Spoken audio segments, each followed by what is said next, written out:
அனைவருக்கும் வணக்கம் பிள்ளைகள். நாங்கள் இன்று பார்க்க இருக்கிறது தரம் 7 மாணவர்களுக்கான முதலாவது தவணைக்குரிய 4வது பல 4வது பாடம் நாங்கள் இன்றைக்கு படிக்க போறோம். யூனிட் 4. அப்ப நாங்கள் இறுதியாக மின் உற்பத்தி தொடர்பாக படிச்சிருக்கிறோம். அதுல ஆடலோட்ட மின், நேரோட்ட மின், டிசி கரண்ட், ஏசி கரண்ட் அப்படின்னு சொல்லி பார்த்திருக்கிறோம். இன்று நாங்கள் நீரின் தொழிற்பாடுகள், சரியா? அப்ப நீர் தொடர்பாக நீங்க ஏற்கனவே தரம் 6ல படிச்சிருக்கு. அதாவது நீரை என்ன மாதிரி வகைப்படுத்தலாம், நீரை மனிதன் என்னென்ன செயற்பாடுகளுக்கு பயன்படுத்தலாம், நீர் மாசடையக்கூடிய முறைகள், அத மாதிரி நீரினுடைய பல்வேறு விதமான விஷயங்களை நீர் தொடர்பாக நீங்க படிச்சிருக்கீங்க. அதாவது நீங்கள் தரம் 6ல கற்றுக்கொண்டதற்கு மேலதிகமாக நீங்க தரம் 7ல நீரினுடைய தொழிற்பாடுகள் பார்க்க இருக்கிறீங்க. அப்ப நீங்க தரம் 6ல பேசிக்கா நீர் எப்படி எங்களுக்கு கிடைக்குது, நீரை எவ்வாறு வகைப்படுத்தலாம், நீரை எப்படி உபயோகப்படுத்துறோம், நீர் எப்படி மாசடை, இந்த 4 விஷயமும் ஏற்கனவே படிச்சிருக்கிறீங்க. அப்ப இங்க நீங்க என்ன படிக்க வேணும், நீரினுடைய தொழிற்பாடுகள். நீரினுடைய தொழிற்பாடு, நீரை என்னென்ன விதமாக பயன்படுத்துறோம் அததான் நாங்க பார்க்க போறோம். தலையங்கம் போட்டுக்கொள்ளுங்க. அலகு 4 நீரினுடைய தொழிற்பாடுகள்.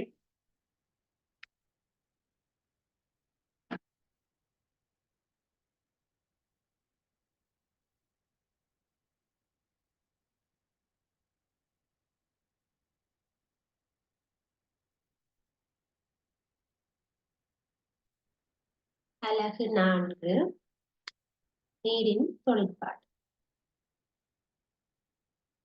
சரி, அந்த தொழிற்பாட்டுல நாங்க முதலாவதா என்ன பார்க்க போறோம்டா, நீர் ஒரு கரைப்பான்.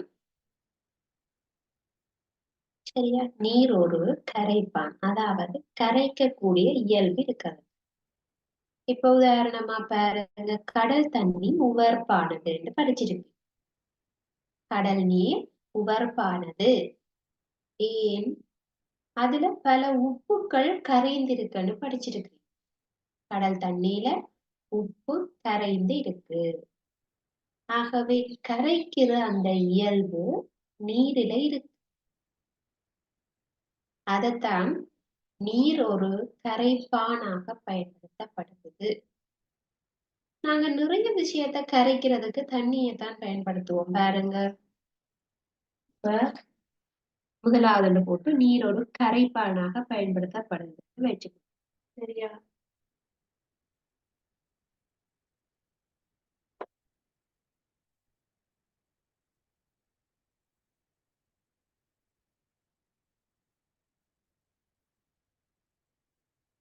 நீர் ஒரு கரை. தண்ணியை கரைக்கிறதுக்காக நாங்க எப்ப பயன்படுத்துவோம், கொஞ்சம் யோசிச்சு பாருங்க. நாங்க டீ போடுறதுக்காக தண்ணி எடுத்து அதுல மாவை கரைக்கிறோம், சீனியை கரைக்கிறோம், ஏதோ ஒண்ணு.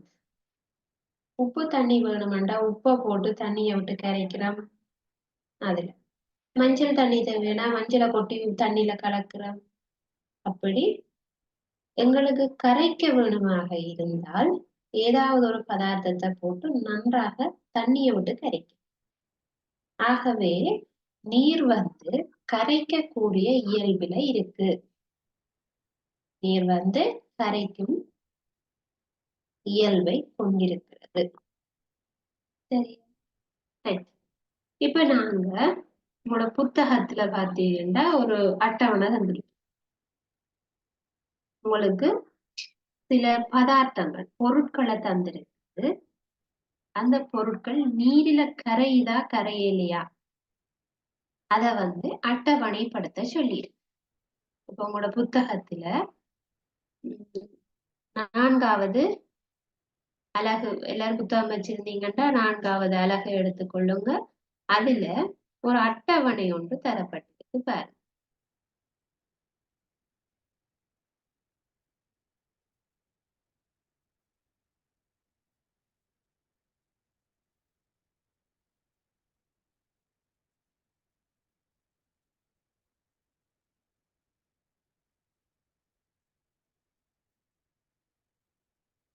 அட்டவணை ஒன்று தரப்பட்டிருக்கு.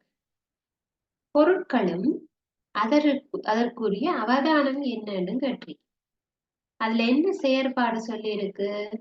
பல்வேறு பதார்த்தங்கள் கரையிற தன்மையை வச்சுக்கொண்டு இந்த அட்டவணைய ஃபில் பண்ணுங்க. கரைக்கிற தன்மை என்று சொன்னா உங்களுக்கு தெரியும் தானே, எது கரையும் எது கரையாது அப்படின்னு. சரியா? அப்ப அதை உங்களை ஃபில் பண்ணுங்க. முதலாவது சீனி. அப்ப சீனி என்றா உங்களுக்கு தெரியும், வழக்கமா சீனி கரைச்சு பார்த்திருப்பீங்க தானே பிள்ளைகள், வீட்டுல சீனி கரைக்க பார்த்திருப்பீங்க. அப்ப நாங்க டீ போடுறதுக்காக சீனி போட்டு கரைக்கிறது தெரியும். அப்ப சீனி என்றா கரையும், சீனி கரையும். அப்ப அவதானம் என்னது? இடப்பட்ட சீனி மறைந்து நிறமற்ற கரைசல் பெறப்பட்டது. நிறமற்ற கரைசல் என்றா என்ன? தண்ணிய சீனிக்குள்ள கரைச்சா கலர் தெரியுமா பிள்ளைகள்? இல்ல. ஆகவே நிறமற்ற ஒரு கரைசல் வந்திருக்கு, அவை எழுதியிருக்கிறோம். அதுதான் அவதானம். சரியா? ரைட். இரண்டாவது பாருங்க, குளுக்கோஸ். குளுக்கோஸ் நீங்க தண்ணியில போட்டா என்ன நடக்கும்? அதுவும் கரைஞ்சு போயிடும். குளுக்கோஸ் நீர்ல கரையும், கரைஞ்சு அதுவும் நிறமற்ற கரைசல் தான் வரும். நிறமற்ற ஒரு கரைசல் உண்டாக்குறத பார்க்கலாம். குளுக்கோஸ் வெள்ளையாக இருக்கும், அதுவே தண்ணியில கரைச்சு விட்டீங்கன்னா திரும்ப அது வெள்ளையாகத்தான் இருக்கு. சரியா? அடுத்தது பொண்டிசு. பொண்டிசு என்பது ஆய்வு கூடத்துல இருக்கிற ஒரு பதார்த்தம். அதுக்கு பெயர் பொட்டாசியம் பரமங்கனேற்று அல்லது அது மற்ற பெயர் பொண்டிசு. அப்ப அது நீர்ல போட்டாலும் ஃபுல்லா கரைஞ்சு முழுவதுமாக கரைந்து நல்ல ஒரு பிரைட்டான ஊதா நிறம் ஒன்று தோன்றும். ஊதா நிறம் ஒன்று தோன்றும். ஆகவே அதுவும் கரையும், கரைந்து ஊதா நிற கரைசல் கொடுக்கும். நிறமற்ற கரைசல் இல்ல, பொண்டிசு கரைஞ்சா ஊதா நிறத்துல கரைசல் வரும். சரியா? அடுத்து சத்திர சிகிச்சை மதுசாரம். மதுசாரம் இது ஒரு விதமான ஆல்கஹால். ரைட்? அப்ப அது மதுசாரம் நிறமற்றதாக இருந்தால் அதை நீர்ல கரைச்சா கரைந்திடும், நிறமற்றதாக இருக்கு. தேங்காய் எண்ணெய் என்றா உங்களுக்கு தெரியும், தேங்காய் எண்ணெய் கலர் தெரியும் உங்களுக்கு. அது தண்ணிய கரைக்கலாமா? தேங்காய் எண்ணெய இப்ப வீட்டுல நீங்க தேங்காய் எண்ணெய் எடுத்து தண்ணியில விட்டு பாருங்க, எப்படி இருக்கும்? தேங்காய் எண்ணெய் நீரில் கரையாது. என்ன செய்யும்? தண்ணிக்கு மேல தேங்காய் எண்ணெய் நீக்கு. அப்ப அது கரையாது, நீரில் கரையாது. தேங்காய் எண்ணெய் நீரில கரையாது. அடுத்தது சலவை நீலத்தூள். நீங்க இப்போ உடுப்பு கலவைக்குள்ள பாருங்க, உடுப்பு கலவைக்குள்ள நீலம் தூள், சில பேர் தூள் போட்டு கரைக்கிறது. கரைச்சா அது ஃபுல்லாவே கரைஞ்சு நீல நிற கரைசலை உருவாக்கும்.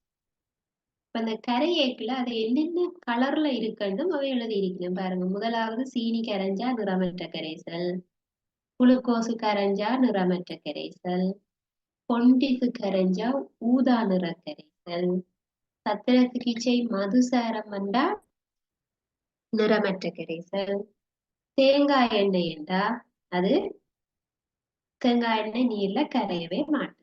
ஆகவே அது கரையாது. தேங்காய் எண்ணெய் என்ன செய்யும்? நீரில மிதக்கும். சரியா?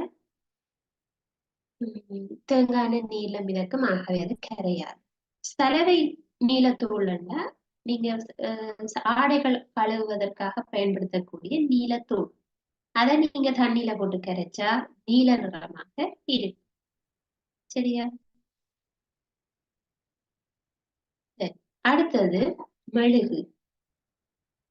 மெழுகு என்பது உங்களுக்கு தெரியும் அது உருக்கும். அதை நீங்க தண்ணியில போட்டு கரைக்க இயலாது. மெழுகு வந்து நீரில் கரையாது. இந்த செயற்பாடுகள் சில பேர் பாடசாலைகள்ல செய்து பார்த்திருப்பீங்க. அப்ப உங்களுக்கு இந்த அவதானங்கள் கரெக்டா கிடைச்சிருக்கு. சரியா? சில பேருக்கு அந்த இது கிடைச்சிருக்கு. அவதானங்கள் தெரியாது. சில பேருக்கு அது கிடைச்சிருக்கு. ரைட். அடுத்தது மண்ணெண்ணெய். மண்ணெண்ணெய பார்த்தீங்கன்னா, மண்ணெண்ணெயும் நீரில கரையாது. மண்ணெண்ணெயும் தண்ணியில அது எண்ணெய் வகை. அது வந்து நீர்ல கரையாது. சரியா? மண்ணெண்ணெய்க்கும் நீங்க கரையாது என்று போடவும்.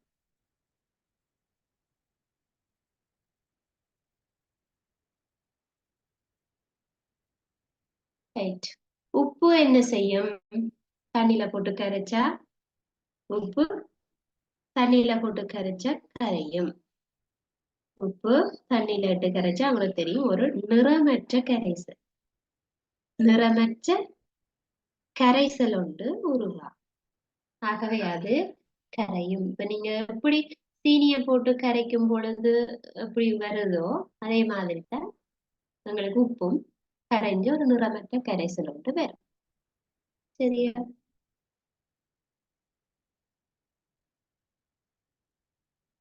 சரி. அதே மாதிரி வினாகிரி. சரியா? வினாகிரி வந்து பார்த்திருப்பீங்க. உங்களோட வீடுகள்ல சமையலுக்காக பயன்படுத்துவார். சரியா? சமையலுக்காக பயன்படுத்தக்கூடியது. அப்ப அது வந்து நீரில என்ன செய்யும்? கரையும். ஓரளவுக்கு கரையக்கூடியதாக இருக்கும். அடுத்தது மஞ்சள் தூள். மஞ்சள் தூள் என்ன செய்வீங்க? தண்ணியில கரைச்சு மஞ்சள் தண்ணி எடுக்கலாம். ஆகவே அதுவும் நீரில கரையக்கூடியதாக இருக்கு. வினாகிரி கரையும், மஞ்சள் தூள் கரையும். சரியா? அப்ப அவற்றுக்கு நீங்க இப்ப இதுல மாதிரி சரிப்புல போட்டு நீங்க கொப்பில எழுதுறா இருந்தா சரிப்புல போட்டு கொள்ளுங்க. அல்லது உங்களை பாடசாலையில எழுத சொல்லிவிட்டா அது என்ன கலர் என்றதை நீங்க பரிசோதனை செய்வதனூடாக அவதானிக்க முடியும். என்னென்ன கலர்ல அது கரைஞ்சு காணப்படுகிறது என்பதை நீங்கள் செய்து பார்க்கறதனூடாகத்தான் பார்க்க முடியும். சரியா? ரைட். அதே மாதிரி அப்பச்சோடாவும் பிள்ளைகள் நீர்ல என்ன செய்யும்? கரையும். நீர்ல கரையக்கூடியதாக இருக்கும். சரி. அடுத்தது அடுத்ததாக நாங்க நீரில பதார்த்தங்களை கரைத்துக் கொள்வதனால பயன்பெறக்கூடிய சந்தர்ப்பங்களை நீரில பதார்த்தங்களை கரைத்து நாங்க பயன்பெறக்கூடிய சந்தர்ப்பம். நீரை எப்ப கரைப்போம், அதாவது அன்றாட வாழ்வில தண்ணியை எப்ப கரைக்கிறோம் ஒன்று நாங்கள் இந்த மணமூட்டிகள், சுவையூட்டிகள், நிறமூட்டி அதுகளை கரைச்சு பான வகைகளை தயாரித்தல். பான வகைகள் யூஸ் தயாரிக்கிறது. சரியா? இப்ப யூஸ் இப்ப ஒரேஞ்ச் ஜூஸ் எடுத்தோம்னு சொன்னா ஜெலோ கலர்ல வரும். ஸ்ட்ராபெரி எடுத்தோம்னா ஒரு பிங்க், லைட் பிங்க் ரெட் கலர்ல வரும். சரி, அந்த மாதிரி எங்களுக்கு மேங்கோ ஜூஸ் எடுத்தோம்னா ஜெலோ கலர்ல வரும். இப்படி எங்களுக்கான பான வகைகள் தயாரிப்பதற்கு அந்தந்த நிறமூட்டிகள் நீரில் கரைப்பதன் மூலம் பயன்படுத்தப்படுது. கரைச்சபடியா தானே இப்படி அந்த கலர் வந்து மிக்ஸ் ஆகுது. ரைட். அதே மாதிரி இப்ப நீங்க கறி சமைக்க பாருங்க. சில பேர் பால் சொதி அல்லது வெள்ளைக்கறி வைக்கக்குள்ள கொஞ்சம் மஞ்சள் போடணும். அதனால கறியுடைய கலர் வந்து ஜெலோவாக இருக்கு. ஜெலோ கலர்ல இருக்கு. அதுவே நீங்க ஒரு குழம்பு அல்லது ஒரு பிரட்டல் கறி வைக்க மிளகாய் தூள் போடுவோம், அது ரெட் கலர். ஆகவே அந்த கறி ரெட் கலராக இருக்கு. அது நாங்க இயற்கையாகவே நிறமூட்டிகளை பயன்படுத்துகிறோம். மிளகாயில இருக்கிற அந்த ரெட் கலர் எங்களுக்கு கறியில ரெட் கலராக இருக்கு. மஞ்சள்ல இருக்கிற மஞ்சள் நிறம் எங்களுக்கு அந்த சொதியில மஞ்சள் நிறமாக இருக்குது. அது நாங்க அன்றாடம் வீட்டுல என்ன செய்யறோம், சாப்பாட்டுக்கு எடுக்கிற இயற்கையான நிறமூட்டி. அப்ப அது என்னது அது நீங்க விடுற பால்லயோ அல்லது தண்ணியிலையோ கரைந்துதான் அந்த கலர் வருது. கரைந்து அந்த உணவு முழுவதும் அந்த கலர் கிடைக்கிறது எங்களுக்கு. சரியா? ரைட். அதே மாதிரி உணவுக்கு சுவையூட்டுவதற்காக உப்பை கரைப்போம். இப்ப நாங்க ஒரு முட்டை பொரிக்க போறோம்னா தெரியும் உங்களுக்கு, உப்பை கரைச்சு உப்பை கட்டியா எடுத்து இந்த இதுக்கு போட மாட்டேன் தானே பிள்ளைகள். உப்பை கட்டியா எடுத்து யாராவது முட்டைகளை போடுவோமா? இல்ல. உப்பு தண்ணியை விடுவோம் அல்லது உப்பு தூளாக போடுவோம். ஏதோ ஒன்று. அப்ப உப்பை நாங்க நீர்ல கரைக்கிறது, நீரை கரைக்கிறதுக்காக பயன்படுத்தும் சந்தர்ப்பம் உப்பை கரைத்தல். அதே மாதிரி செயற்கையான வினாகிரி அல்லது பேட்ரிக் ஆசிட் போன்ற தயாரிப்பின் போது செறிந்த அமிலங்களை என்ன செய்வோம், தண்ணீர கரைப்போம். இப்ப செயற்கை வினாகிரி இருந்தா, வினாகிரி உங்களுக்கு தெரியும் அமிலத்தன்மையானது. அல்லது அமிலங்கள் எல்லாவற்றையும் நாங்க தண்ணி விட்டு கொஞ்சம் ஐதாக கரைக்க முடியும்.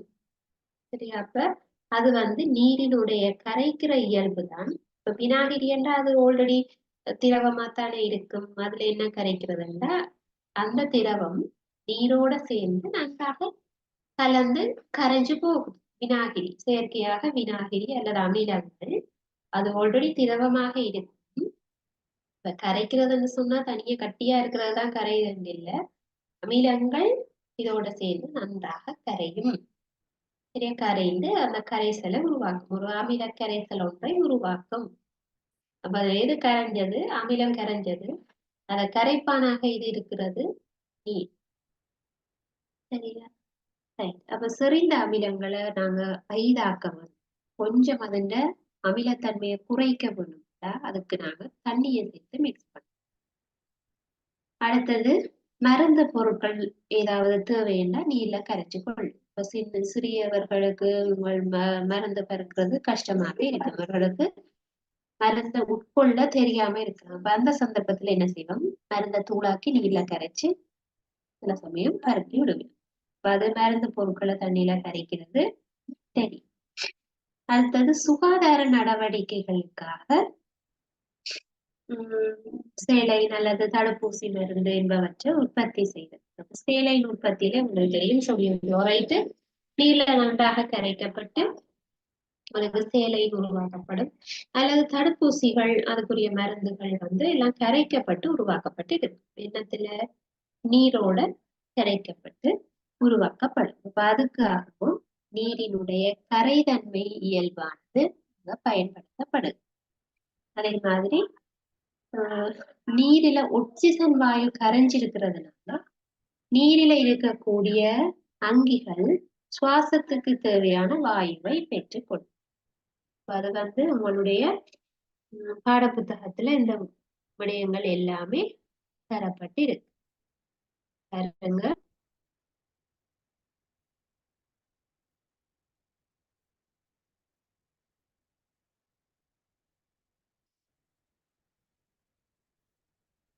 இதுல பாருங்க, நீரில ஒக்சிஜன் கரைந்து இருக்கிறதுனால எங்களுக்கு என்ன, இந்த நீரில் இருக்கக்கூடிய அங்கிகள் சுவாசிப்பதற்கு தேவையான ஒக்சிஜனை பெற்றுக்கொள்ளும்.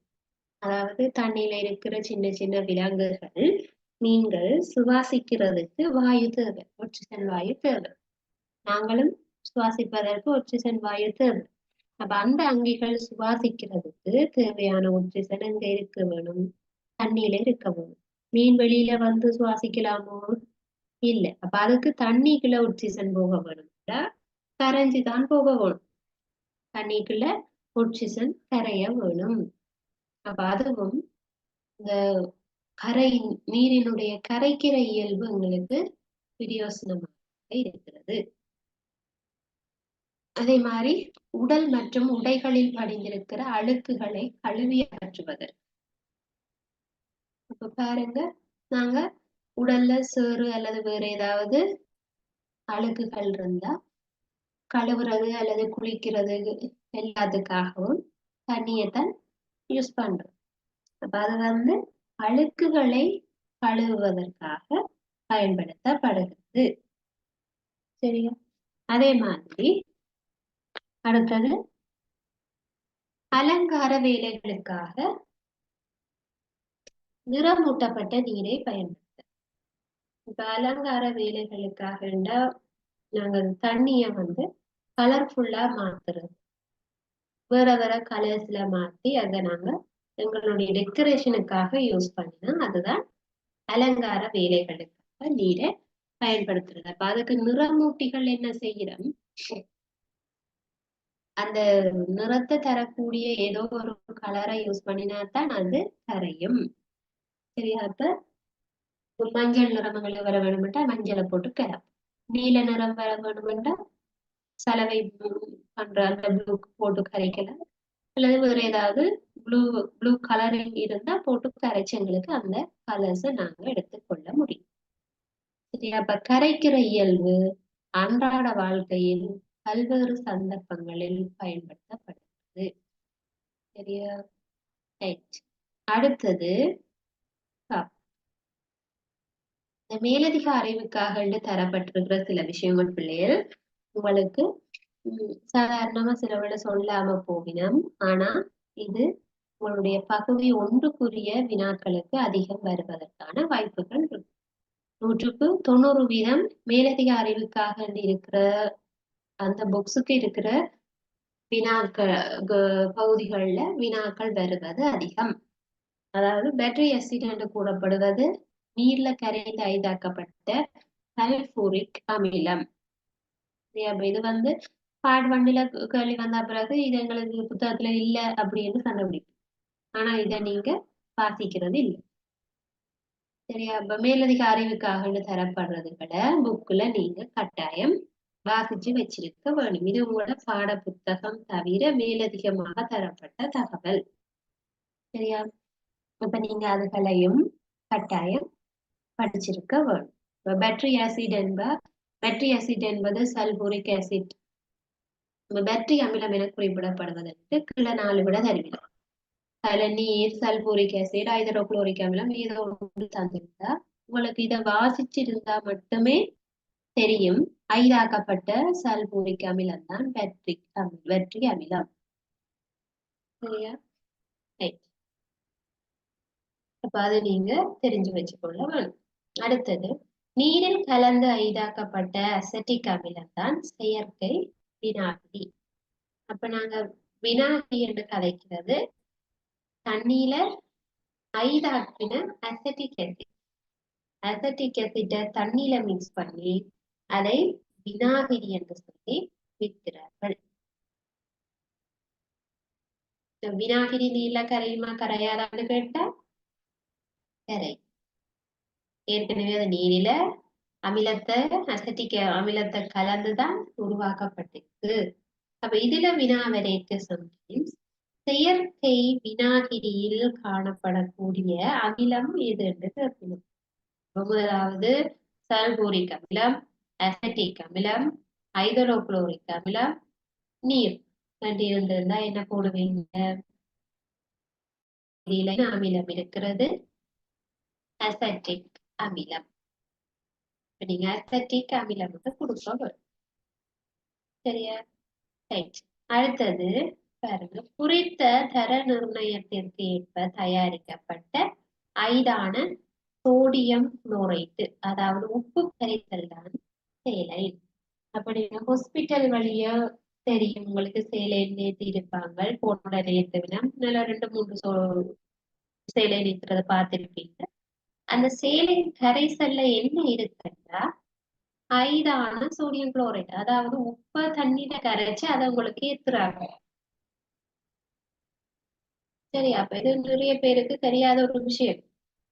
சேலைன் சேலைன்டா அது ஏதோ பெரிய மருந்து என்று நினைக்கிறது அல்ல. அது ஐதான சோடியம் குளோரைட், அதாவது உப்பு கரைசல். ஒரு குறிப்பிட்ட அளவுல உப்பு எடுத்து தண்ணியில கரைச்சு வச்சிருக்கிறது தான் சேலை. சரியா? அப்ப அது சேலை உப்புல நீர்ல கரையும். சேலை என்பது ஏற்கனவே உப்பை கரைச்சு எடுத்ததுதான். சரியா? அப்ப இது இந்த மேலதிக விடயமாக, மேலதிக அறிவாக உங்களுக்கு தரப்பட்டிருக்கிற இந்த விஷயங்கள் எல்லா பாடத்திலையுமே உங்களுக்கு மேலதிக அறிவுக்காக தரப்பட்டிருக்கு. பச்சை கலர்ல ஒரு பாக்ஸ் அடிச்சு உங்களுக்கு தந்திருக்கு. அந்த மேலதிக அறிவுக்காகவும் நீங்க படிச்சு கொண்டு போகணும். அல்லது எக்ஸாமுக்கு முதல்ல அந்த மேலதிக அறிவுக்காக இருக்கிறதுகளை திருப்பி ஒருக்க நீங்க பார்க்க வேணும். அப்படின்னா உங்களுக்கு இந்த எக்ஸாமுக்கு முதல் வரக்கூடிய பகுதி ஒன்றுக்குரிய வினாக்களுக்கு விடையளிப்பதற்கு இலகுவாக இருக்கு. சரியா? ரைட். பல்வேறு நிறங்கள் அடங்கிய சாய வகைகளை பெற்று அவற்றில் சிறிதளவை நீரில் கரைத்து நிறக்கரைசல் தொகுதி ஒன்றை தயாரித்துக் கொள்ளலாம். சரியா? அப்ப இந்த ஒவ்வொரு உபகரணங்களும் பார்த்தீங்கன்னா ஆய்வுக்கூடத்துல இருக்கு. இது கனமான குடுவை, இது முகவை, இது அளவுச்சாடி, இது கனமான குடுவை. இந்த உபகரணங்கள் எல்லாம் ஆய்வுக்கூடத்துல இருக்கு. இந்த ஒவ்வொரு கலர்ஸும் வரக்கூடிய அளவுக்கு ஒவ்வொரு வித்தியாசமான கெமிக்கல்ஸும் ஆய்வுக்கூடங்கள்ல இருக்கு.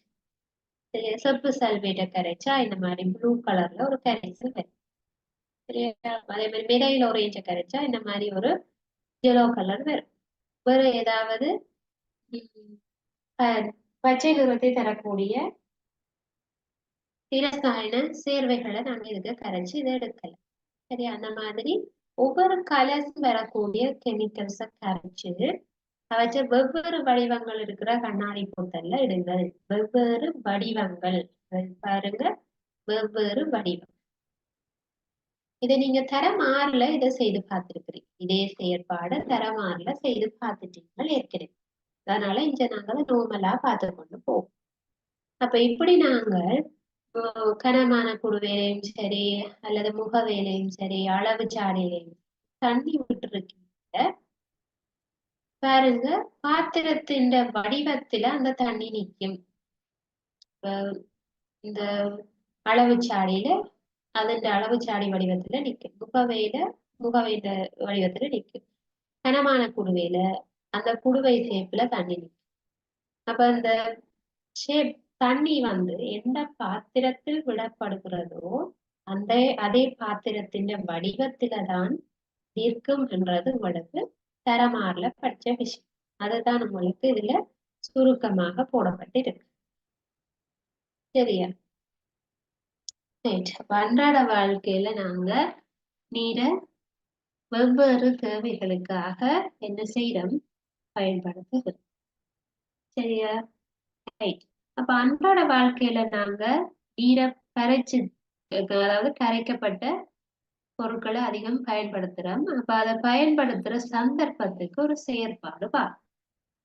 நீரில் கரைந்துள்ள பொருட்களை வேறாக்க பயன்படுத்தக்கூடிய சந்தர்ப்பம். நீர்ல கரைஞ்சிருக்கிறத எப்படி பிரிக்கிறது?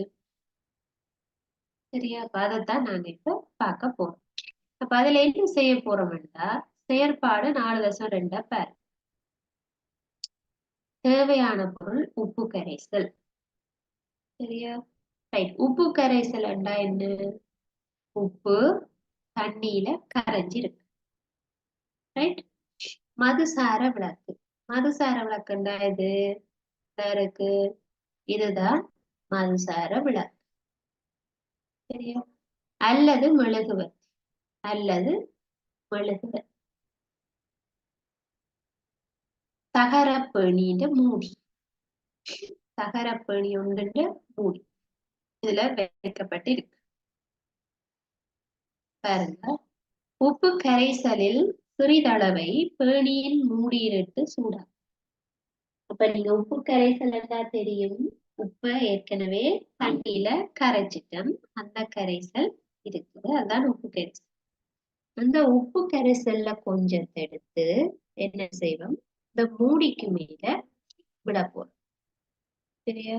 உப்பு கரைசல்ல கொஞ்சத்தை எடுத்து மூடிக்கு மேல விடும்.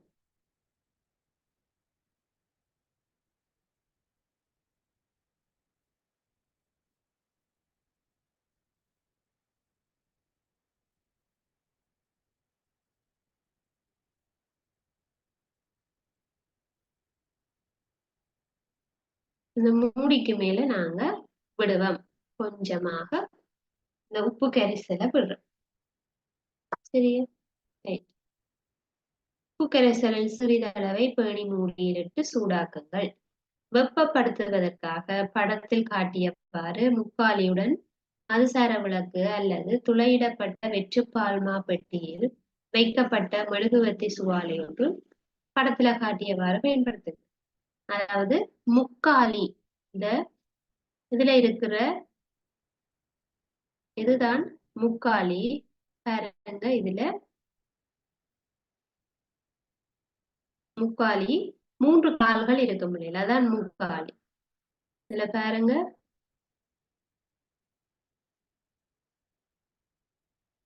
இதுல கருப்பு கலரா இதுல ஒரு கால் இருக்கு, இதுல ஒரு கால் இருக்கு.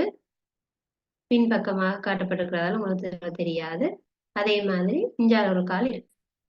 இதைத்தான் சொல்றது முக்காலி. 3 கால்கள் இருக்கு. சரியா? 3 கால்கள் இருக்கிறதுனால அது முக்காலி. அந்த முக்காலியுடன் கூடிய மதுசார விளக்கு, அதாவது இந்த மேல வைக்கக்கூடிய மாதிரி இருக்க வேண்டும். அந்த 3 கால்களும் உங்களுக்கு அது ஆய்வு கூடத்துல இருக்குது, நீங்க போயிட்டு பார்த்து கொள்ள முடியும். சரியா? அதே மாதிரி மதுசார விளக்கு. சரியா? மதுசார விளக்கு. மதுசார விளக்குண்டா இதுக்குள்ளுக்கு மதுசாரம் இருக்கும். அது இந்த எரியேக்குள்ள வெப்பத்தை வெளியேற்றும். இப்ப எங்களுக்கு என்ன செய்ய வேணும்? இது சூடாக்க வேணும். எது? இந்த உப்பு கரைசல் எங்களுக்கு சூடாக்க வேணும். ஆகவே எங்களுக்கு இதுல மதுசார விளக்க பயன்படுத்தலாம் அல்லது மெழுகுவர்த்தியையும் பயன்படுத்தி கொள்ளலாம். சரி, அதே மாதிரி இதுல இந்த 2 உபகரண தொகுதியில ஏதாவது ஒன்றை பயன்படுத்த முடியும். இப்ப இதுல நாங்க இதே மாதிரி உப்பு கரைசலை விட்டுட்டு இதையும் மெழுகுவர்த்தியை வச்சு சூடாக்க முடியும். ஆய்வு கூடத்துல இந்த மதுசார விளக்கு இல்லை என்று சொன்னா அதுக்கு பதிலாக நாங்க மெழுகுவர்த்தியை வச்சு இந்த பரிசோதனையை செய்து கொள்ளலாம். இப்படி செய்யக்க உங்களோட அவதானம் என்னன்னு கேட்பீங்க.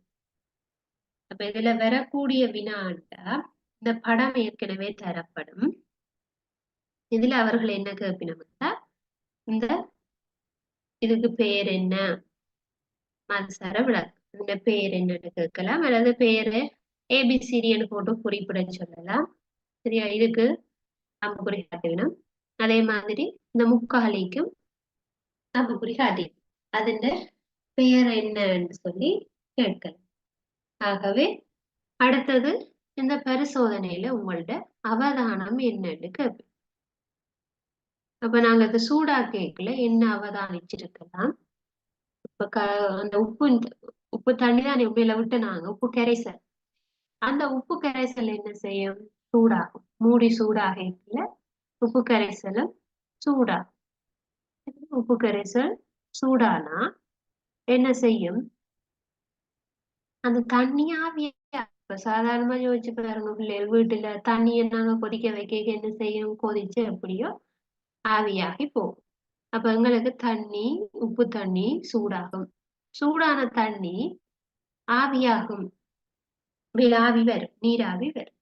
அந்த ஆவி போய் முடிய அந்த பேணிக்கு உள்ள பாத்தீங்கன்னா, அந்த பேணி மூடின உட்புற பாத்தீங்கன்னா வெள்ளையா இருக்கு. பேணின்ற மூடி உள் பக்கத்துல வெள்ளையா இருக்கு. இது நீங்க வீட்டை போய் விருப்பம்னா செய்து பாருங்க.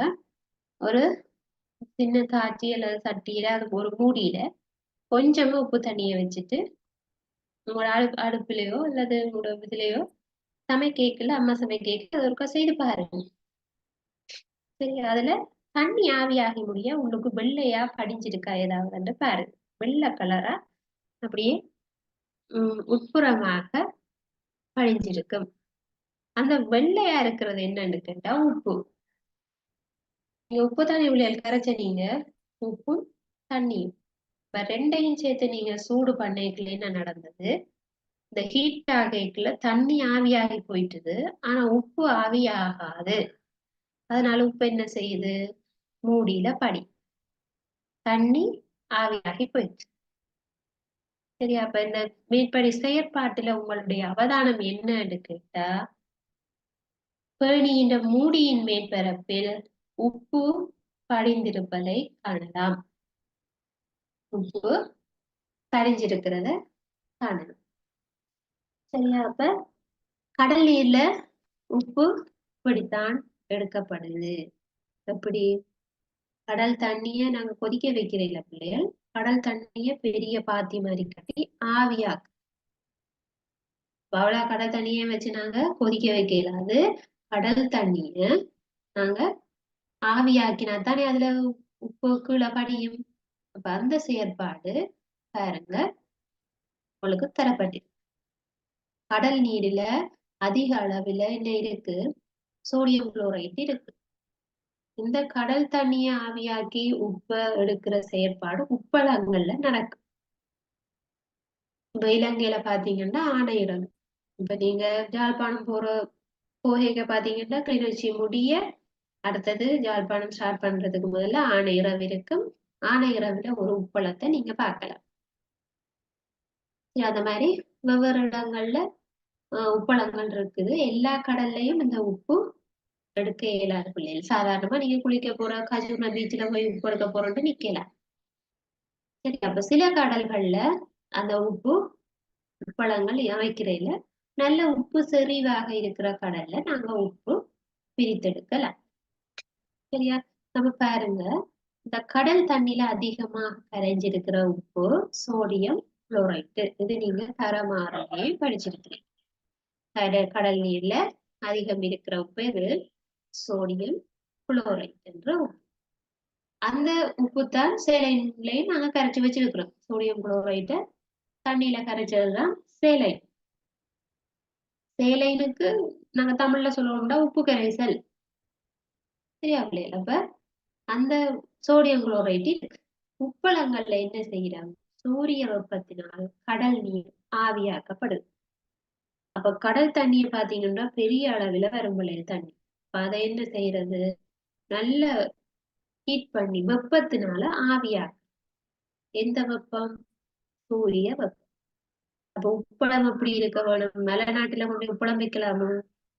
இல்ல, உப்பளம் கடலுக்கு கிட்ட இருக்கிற ஒரு பிரதேசமா இருக்க வேணும், தண்ணியை விட உணர்ற மாதிரி. சரியா? அப்ப அது சூரியனுடைய வெப்பம் நல்ல ஹீட்டா இருக்கணும். நல்ல மழை பெய்யுற இடத்துல கொண்டே உப்பளம் கட்டலாமா? அதுல திரும்ப திரும்ப தண்ணி மழை பெஞ்சு கொண்டே இருந்தா அது என்ன டாவி ஆகும்.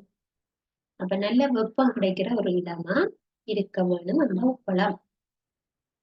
இந்த உப்பளத்தின் செயற்பாடு பிள்ளைகள் நீங்க தரம் 7ல படிக்கிற மாதிரி நீங்க தரம் 11ஆம் ஆண்டுலையும் போய் படிக்கணும். அதாவது டிசி ஓயல் வரைக்கும் அந்த உப்பளங்களில் வருது. அந்த அளவுக்கு முக்கியம், அதை நீங்க படிச்சு கொள்ள வேணும். கடல் தண்ணி சூரிய வெப்பத்தால் ஆவியாக்கப்பட்டுத்தான் உப்பு பிரித்தெடுக்கப்படும். உப்பு பிரித்தெடுப்புன்னு ஒரு பாடம் இருக்கு உங்களுக்கு 11ஆம் ஆண்டு. சரியா? அப்ப அந்த உப்பு என்ன உப்பு, உப்புக்கு என்ன பெயர், அது நீங்க 6ஆம் ஆண்டுலயே ஏற்கனவே படிச்சிருக்கிறது தான். சரியா? அந்த உப்பு பேர் வந்து சோடியம் குளோரைட். பாருங்க, சோடியம் குளோரைட்டு தான் அந்த உப்பு. சரியா? ரைட். அதே மாதிரி கரும்பு சாற்றுல இருந்தும் என்ன செய்யறோம், சுக்குரோஸ் எனப்படுகின்ற வெள்ளத்தை பிரித்தெடுக்கின்றோம். கரும்பு சாற்றுல இருந்து சுக்குரோஸ் பிரித்தெடுக்கிறோம். சரியா? பாருங்க, கரும்பு சாற்றுல நீர்ல கரைஞ்சு போய் சுக்குரோஸ் இருக்கு. திரும்ப என்ன செய்யலாம், அந்த கரைஞ்சிருக்கிற நீர்ல கரைஞ்ச சுக்குரோஸ் நீரை அகற்றி போட்டு அதுல இருந்து வெல்லம் உருவாக்கப்படும். வெல்லம் சீனி கரும்பு சாறுல இருந்து வெல்லம் வந்து உற்பத்தி செய்யப்படும். சரியா? அதே மாதிரி தென்னம்பூவில இருந்து வெள்ள கரைசலை பெறலாம். அதாவது பதநீரை ஆவியாக்கி எடுக்கலாம். தென்னம்பானி அல்லது கித்துள் மரங்கள்ல இருந்து கித்துள் பானி, கருப்பட்டி தயாரிக்கிறது. சரியா பிள்ளைகளா? இதெல்லாம் என்ன செய்து உருவாக்கப்படுகிறது? தண்ணியை ஆவியாக்கி போட்டு அந்த பிரதானமான கரைசலை மட்டும் எடுக்கிறோம். சரி, எங்களுக்கு கரும்பு சாறு தேவையில்லை. அந்த கரும்பின் சீனி மட்டும், சுக்ரோஸ் மட்டும். சுக்ரோஸ் தான் நாங்க வெல்லம் பிள்ளைங்க. இப்ப சுக்ரோஸ்ண்டா என்னன்னு தெரியாது. சுக்ரோஸ் என்பது ஒரு வெல்லம், அதாவது இனிப்பு சுவையுடைய ஒரு பதார்த்தம். அது கரும்பு சாறுல கரைஞ்சிருக்கு. கரும்பு சாறுல என்ன இருக்கு? தண்ணியோட, அதாவது நீரோட அந்த இனிப்பு கரைஞ்சு போயிருக்கு எங்களுக்கு. அதான் நாங்க கரும்பை கடிக்க அந்த கரும்புடைய சாறு உள்ளுக்கு வந்தா எங்களுக்கு இனிக்கும். அப்ப எங்களுக்கு அந்த தண்ணி தேவையில்லை. கரும்பு சாறுல இருக்கிற தண்ணி தேவையில்லை. எங்களுக்கு அந்த சுக்குரோசு என்ற வெல்லம் தான் தேவை, இனிப்பு தான் தேவைண்டா தண்ணியை தனியா எடுத்துக்கொண்டு வெல்லம் பிரித்தெடுக்கப்படும். சரியா? இதே மாதிரித்தான் நீரினுடைய கரைக்கின்ற இயல்பானது அன்றாடம் எங்களுக்கு வெவ்வேறு வழிகள்ல பயன்படுத்தப்படுது. சரியா? அப்ப இன்றைக்கு நாங்க படித்த விஷயங்கள்ல இருந்து சில வினாக்களை எழுதிக் கொள்ளுங்க. முதலாவது வினா,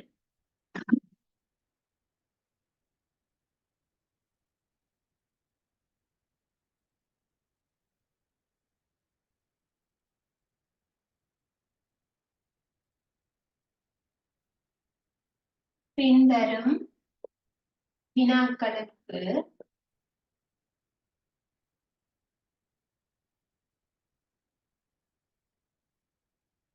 விடை தருக. பின்வரும் வினாக்களுக்கு விடை தருக. ஒன்று போடுங்க. அன்றாட வாழ்வில்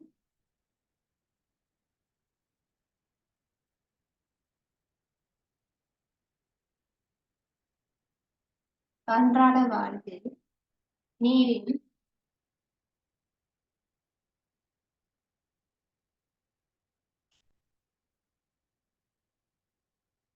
நீரின் கரைக்கும் இயல்பு பயன்படும்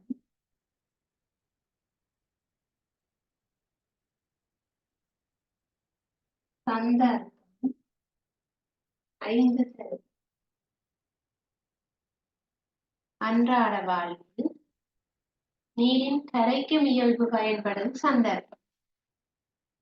நிறமூட்டிகள், சுவையூட்டிகள், மணமூட்டிகள் என்பவற்றை நீரில் கரைத்தல், உணவுக்கு சுவையூட்டுவதற்காக உப்பு கரைத்தல், செயற்கை வினாகினிகள், மருந்து பொருட்களை கரைத்தல், ஒட்சிச நீர்ல கரையிறது, அழுக்குகளை கழுவி ஆடைகள் எந்த அழுக்குகளை கழுத்தல், சுகாதார நடவடிக்கைகளுக்கு, அலங்கார வேலைகளுக்கு, ஏதோ 5 விதமான நீரினுடைய கரைக்கிற இயல்பு பயன்படும் சந்தர்ப்பம். இரண்டாவது, கடல் நீரில் அதிகம் கரைந்துள்ள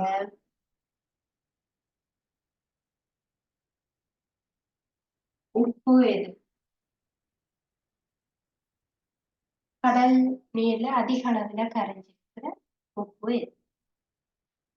கடல் தண்ணீர் அதிகமாக என்ன இருக்கு? Sodium chloride. சோடியம் குளோரைட் என்ற உப்பானது கரைத்து காணப்படுது.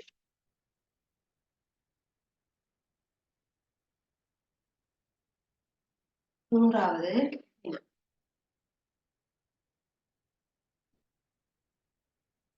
வெட்டரி அமிலம் என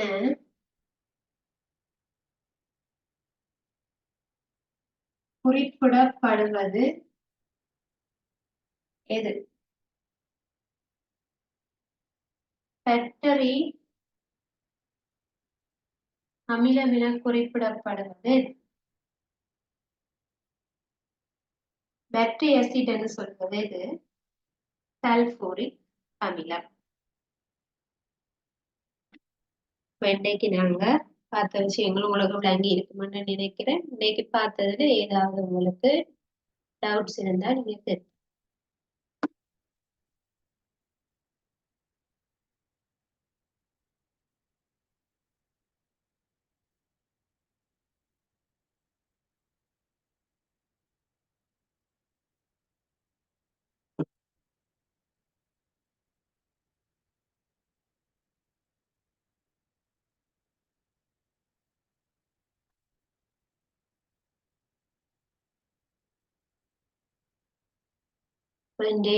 இன்றைய வகுப்பு உங்களுக்கு விளங்கி இருக்குமென்னு நினைக்கிறேன்.